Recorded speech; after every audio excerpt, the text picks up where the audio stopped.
ఎదుటి వాళ్ళు ఏమనుకుంటారని జీవితం మనమే కాంప్రమైజ్ అయ్యి మనమే ఎక్కువ ఎదుటి వాళ్ళకి ప్రయారిటీ సీరియస్గా తీసుకుని మనల్ని మానేస్తారు వాళ్ళు. సో కాబట్టి మన ఎదుటి వాళ్ళకి ప్రయారిటీ ఎంతవరకు ఇవ్వాలో అంతవరకు అవైలబుల్లో ఉంటే, నువ్వు పర్టికులర్లీ నువ్వు ఎక్కువగా అవైలబుల్లో ఉంటే నువ్వు చాలా చులకనైపోతావు. హాయ్ ప్రశ్న మన తెలుగుడు. ఈరోజు ఒక మంచి విషయం కోసం మనం మాట్లాడుకుందాం. 2024 ఈ ఇయర్ కూడా అయిపోయింది. ఇంకా మహా అయితే ఒక్క 20 డేస్, నియర్లీ 20 డేస్ ఉందంతే. కొత్త సంవత్సరంలోకి వెళ్ళిపోతాం. అంటే ఈ 2024లో ఏం అచీవ్ చేసాం, ఏం పోగొట్టుకున్నామో ఒక్కొక్కరి లైఫ్లో ఒక్కొక్కలా ఉంటుంది. ఈసారైనా 2024లో ఏదైనా స్టార్ట్ చేసి సక్సెస్ అయ్యి ఇన్న వాళ్ళని కాదు, 2024లో స్టార్ట్ చేద్దాం, ఏదైనా బిజినెస్ చేద్దాం, లేదా ఏదైనా కోర్స్ చేద్దాం, లేదా ఇంకేమైనా అచీవ్ చేద్దాం. సో అనుకొని పూర్తి చేయలేని వాళ్ళు చాలామంది ఉంటారు. సో అనుకున్న పని 100% సక్సెస్ చేసుకున్న వాళ్ళు కూడా చాలామంది ఉంటారు. ఇది ఈ సంవత్సరం కూడా ఫెయిల్ అయిన వాళ్ళ కోసం మాట్లాడుకుందాం కాసేపు. అందులో నేను కూడా ఉంటాను. సో నేను కూడా ప్రతిసారి ఇంకా ఏదైనా చేయాలి, ఇంకా యూట్యూబ్ వీడియోస్ ఎక్కువ చేయాలి, ఇంకొంచెం బెటర్ జాబ్లోకి వెళ్ళాలి, సో ఇంకొంచెం ఎక్కువ డబ్బులు సంపాదించాలి, ఈ ఇయర్ అయినా కంపల్సరీ కొట్టాలి, అనుకున్నది సాధించాలి అని ప్రతి విషయానికి నేను కూడా అనుకుంటాను. సో నాలాగే చాలామంది కూడా అనుకుంటారు. కానీ రోజులు గడిచిపోతూ ఉంటాయి తప్ప మనం ఎక్కడున్న వాళ్ళం అక్కడే ఉంటుంటాం. సో ఈసారైనా సరే తప్పకుండా మనం అనుకున్నది సాధించాలని మనస్ఫూర్తిగా కోరుకుందాం. సో ఈ ఇయర్ అయినా ఇప్పటి వరకు ఈ 2024లో మనకి ఒక డైరీ తీసుకొని మనకి ఏం జరిగింది, సో మనం ఏం చేయాలనుకున్నాం, ఎంతవరకు చేసాం, అసలు అనుకున్నది మొదలు పెట్టామా లేదా ఒకసారి నోట్ చేసుకొని, సో మనకు కలిసిన కొత్త వాళ్ళు, మనకి పరిచయమైన కొత్త కొత్త మనుషులు, సో వాళ్ళ వల్ల మనం నేర్చుకున్న విషయాలు, సో కొంతమంది నుంచి మనం మంచి నేర్చుకుంటాం, కొంతమంది నుంచి చెడు నేర్చుకుంటాం, కొంతమందిని చూసి స్వార్థంగా తయారవుతాం, కొంతమందిని చూస్తే కన్నింగ్గా తయారవుతాం. సో అలా మనకి ప్రతి మనిషిలో ఏదో ఒక మూల ఒక మంచి అనేది ఉంటుంది. సో మంచి పనివాడనో, లేదంటే మంచి తెలివైన వాడనో, లేదంటే మంచిగా ఏ టాపిక్ అయినా బాగా డీల్ చేస్తాడనో. సో ప్రతి వ్యక్తిలో మనం కేవలం మంచి మాత్రం తీసుకుందాం. ఆ నెగిటివిటీ, తనలో ఉన్న ఈర్ష్య, ఇలాంటివన్నీ తన దగ్గర వదిలేద్దాం. ఈ ఇయర్ అయినా సరే అనుకున్నది అనుకున్నట్టు సాధించడానికి ట్రై చేద్దాం. సో ఈ సంవత్సరం ఓడిపోయామనుకో, వచ్చే సంవత్సరం గెలుద్దాం.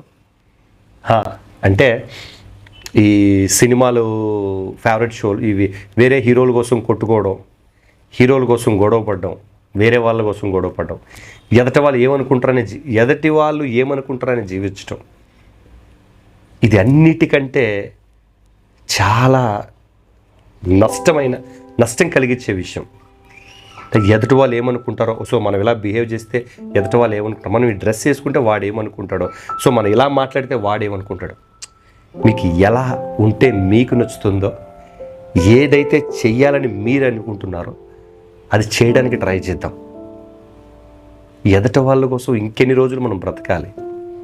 సమాజం ఏమనుకుంటుందో, సో మన పక్కింటోడు ఏమనుకుంటాడో, మన స్నేహితుడు ఏమనుకుంటాడో, నీ ఇష్టాలని, నీ టార్గెట్లని, నువ్వు కోరుకున్న దాన్ని, నీ అచీవ్మెంట్స్, జరిగే విషయాలన్నీ కూడా ఎందుకు వదిలేసుకోవాలి? సో ఒకసారి మనం ఆలోచిద్దాం. సో మంచిగా మనకేం కావాలో అది చేసుకుందాం. 2024లోనైనా ప్రతి ఒక్కరం సక్సెస్ చూద్దాం. అట్లీస్ట్ సక్సెస్ అవ్వడానికి ట్రై చేద్దాం.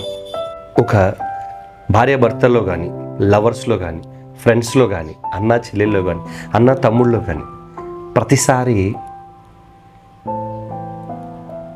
వాళ్ళు మనం ఏమైనా అంటే వాళ్ళు ఏమనుకుంటారో, వాళ్ళు చెప్పింది చేయకపోతే వాళ్ళు ఏమనుకుంటారో, వాళ్ళు ఇలా ఉండమని చెప్పారు, ఇలా ఉండకపోతే వాళ్ళు ఏమనుకుంటారు, సో వాడు ఈ పని చేయొద్దన్నాడు, ఇలా చేస్తే వాళ్ళు ఏమనుకుంటారు, వద్దు అని ఎప్పుడు మనమే కాంప్రమైజ్ అయ్యి మనమే ఎక్కువ ఎదుటి వాళ్ళకి ప్రయారిటీ ఇచ్చేస్తే రేపు పొద్దున్న వాళ్ళకి మనం ఎలా అయిపోతుందంటే, సో పర్లేదులే వాడు ఏమనుకోడు, పర్లేదులే ఆడికి ఇవ్వకపోయినా పర్లేదు, పర్లేదులే ఆడికి చెయ్యకపోయినా పర్వాలేదు ఆడికి ఇచ్చినా ఇవ్వకపోయినా ఆడి పెద్ద ఫీల్ అవడం, వాడు అడ్జస్ట్ అయిపోతాడులే అన్న స్టేజ్కి వచ్చేస్తాం. అంటే మనం లైఫ్లో సీరియస్గా తీసుకోవడం మానేస్తారు, మనం పూర్తిగా సీరియస్గా తీసుకోవడం మనల్ని మానేస్తారు వాళ్ళు. సో కాబట్టి మన ఎదుటి వాళ్ళకి ప్రయారిటీ ఎంతవరకు ఇవ్వాలో అంతవరకే ఇవ్వాలి, అంతే. సో నువ్వు ఎక్కువగా అవైలబుల్లో ఉంటే, నువ్వు ఎక్కువగా అవైలబుల్లో ఉంటే నువ్వు చాలా చులకనైపోతావు. అంటే వాళ్ళకి కావాల్సిన దానికంటే ఎక్కువ నువ్వు అవైలబుల్లో ఉంటే సో చాలా చులకనైపోతావు. అంటే నేను ఇప్పుడు నడుస్తున్న జనరేషన్ బట్టి, ఇప్పుడు ఉన్న సిచ్యువేషన్స్ బట్టి, ఇప్పుడున్న మనస్తత్వాలు బట్టి నేను మాట్లాడుతున్నా. ఈ 2025లో అయినా మనం డెవలప్ అవ్వడానికి ఏదైనా ఆలోచిద్దాం. చాలా షార్ప్గా మొత్తం టోటల్ అంతా మారిపోతుంది. ఎక్కడ మనకి చాలా పెద్ద పెద్ద విషయాలన్నీ కూడా చాలా చిన్న చిన్న షార్ట్ కట్ చేస్తున్నారు. 15 సెకండ్స్ షార్ట్ లాగా, 15 సెకండ్స్ రీల్స్ లాగా, వెరీ షార్ట్ డిసిజన్స్. సో కాబట్టి ఫ్రెండ్స్, ప్రయారిటీ విషయంలో నీకు నువ్వు ప్రయారిటీ ఇచ్చుకో, నీ ఎదుటి వాళ్ళకి కాదు. నిజంగానే నువ్వు ఎక్కువ అవైలబిలిటీ ఉంటే నువ్వు చులకనే అయిపోతావు. నువ్వు ప్రతి విషయంలోనూ ప్రతిసారి నువ్వు కాంప్రమైజ్ అయిపోతూ ఉంటే వాళ్ళు నిన్ను అసలు లెక్కే చేయరు. పర్వాలేదులే వాడు ఏమనుకోడు, మనం మంచిగా ఉండడానికే ట్రై చేస్తాం.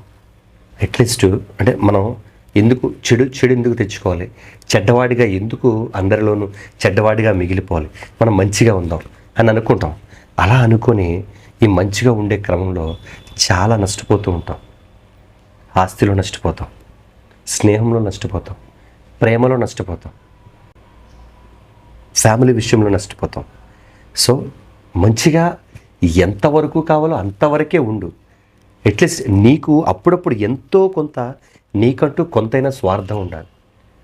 నువ్వు ఎంతసేపు పాపం అయ్యో పాపం అనుకుంటే నీ లైఫ్లో ఎదుగుదల ఉండదు. బ్రదర్, ఫ్రాంక్గా చెప్పాలంటే మనకి బ్రెయిన్ చెప్తూ ఉంటుంది ఎదుటివాడు మనతో ఎలా బిహేవ్ చేస్తే మనం కూడా అలాగే బిహేవ్ చేయాలని.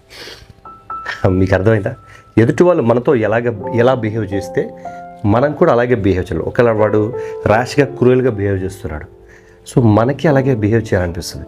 సో వాడు చాలా కూల్గా, చాలా మంచిగా, చాలా ఆప్యాయతతో మాట్లాడుతున్నాడు, సో మనకి కూడా అలాగే ఉండాలనిపిస్తుంది.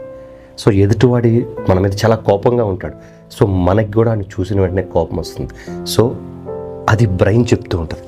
కానీ మనసు ఏం చెప్తుంటుంది, సో వాడి పాపాన్ని వాడే పోతాడులే, సో మనం మంచిగా ఉందాం, మన క్యారెక్టర్ అది కాదు కదా, సో వాడు అగ్రెసివ్గా ఉంటే ఏముంది, వాడు కోపంగా ఉంటే ఏముంది, వాడు చెడుగా ఆలోచిస్తే ఏముంది, మనం మంచిగా ఉందాం అని అనుకుంటూ ఉంటాం.